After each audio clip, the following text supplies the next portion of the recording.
Ne pokoravaj se kafirima, dakle nevjernicima, i bori se protiv njih Kur'anom, velikim džihadom. Dakle, Allah dželešanu ovdje spominje borbu Kur'anom. A šta to znači? To znači činiti davu, iznositi dokaze ljudima, pozivati ih da prihvate kuransko učenje, odnosno Allahovu objavu Kur'an, objašnjavati ljudima propise Kur'ana i raspravljati sa onima koji nisu muslimani na najljepši način, iznositi im jasne dokaze, ali raspravljati ne na takav način kako se danas raspravlja da se izjednače vjere, ne, nego da se iznesu jasni dokazi, neka oni iznesu svoje, a mi ćemo svoje, pa da vidimo gdje je istina. Alhamdulillah, wa salatu wa salamu ala rasulillah sallallahu alaihi wa sallam wa ala alihi wa ashabihi wa azwajihi wa dhurriyatihi ajma'in wa ba'd. Fa inna asdaqal hadith kitabullah wa khairul hadi Muhammadin sallallahu alaihi wa sallam. وشر الأمور محدثاتها وكل محدثة بدعة وكل بدعة ضلالة وكل ضلالة في النار. أيها الإخوة الكرام وأخوات السيدات، السلام عليكم ورحمة الله وبركاته. Dear brothers and sisters, as I mentioned to you just before we got started, this is a portion of the overall Dawah program that has been developed by the Islamic Teaching Institute. This Dawah program, we are developing it into a Dawah manual. A Dawah manual which will be available soon on VHS, DVD, CD audio, cassette, and also a physical written manual. And it will be basically step by step for anybody to be able to follow. We will also make it available through the website so that if people cannot come to a session like this, they can basically plug in at certain times and they can get this lesson via the website. This is called long distance learning. It is a three-part Dawah training session which includes one, the understanding, the fiqh of the Dawah, the understanding according to the Quran and the Sunnah, the fiqh of the Dawah, and also the manhaj. Manhaj meaning the methodology according to the three generations of the Prophet ﷺ. The generation of the Prophet ﷺ, the companions, the tabi'een, the atba tabi'een, and then that which is supported by the scholars of Islam. Our session today will be Dawah techniques, which is the third part of the program. I chose to do the Dawah techniques in most cases because the fiqh of the Dawah is something that you could read. The manhaj of the Dawah is something that you can read. So if you don't have, or if I don't have, if we don't have the ability to teach a 30-hour course, which usually takes a week, it takes a week. That is 6 hours a day for 5 days. If we don't have a week to spend somewhere, then we offer the Dawah techniques, because the Dawah techniques cannot be learned by reading a book or listening to a cassette.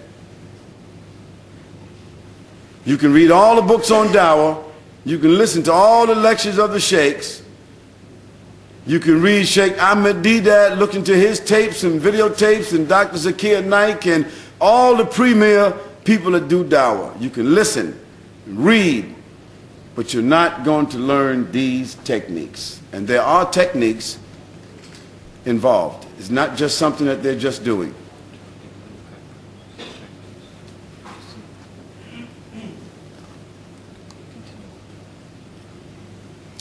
The Dawah techniques normally would be a 10-hour teaching session. But as I mentioned to you, we're going to include in this the management of Dawah. Why? Because not only should you learn the techniques, but you should become a one-man or one-woman Dawah organization. You should be able to go anywhere. We literally should be able to drop you anywhere and tell you this is your station. And you should be able to set up a Dawah operation right there. But the tools that you're going to need is called management tools. We're going to talk about those management tools at the end of the techniques, probably sometime tomorrow.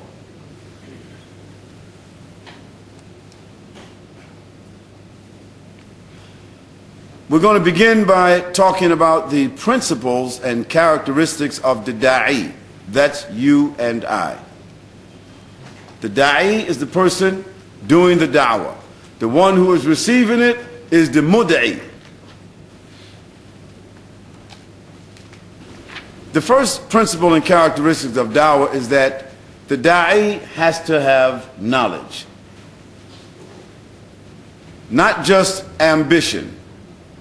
Not just emotional drive, and not just a reaction to some insult that somebody has said, and not just a feeling to want to give dawah because you know it's an obligation. All of those things are good, and it's all necessary. But without knowledge, what are you going to do? Without knowledge, you don't know much, and you can't do much. Knowledge is like a candle in the dark.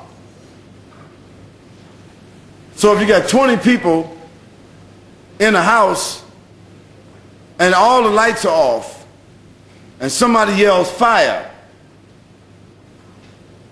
nobody can see where nothing is at. Smoke is filling up the room. Women are screaming, kids are screaming. You only know where the windows is at. All of a sudden, somebody flicks on the light. What do you think everybody's eyes go to? They don't care if you're white, you're black, you're poor, you're green, whatever it is, they don't care. All the lights go to that. This is right or wrong. Because that's the person that can lead everybody out. This is a facsimile of what knowledge is. Knowledge is the light, is the candle for the person who is holding it, and it is also a light and a candle for those who have to follow it. So we have to begin with having basic knowledge. Now, what do we mean by knowledge? We mean knowledge concerning Allah.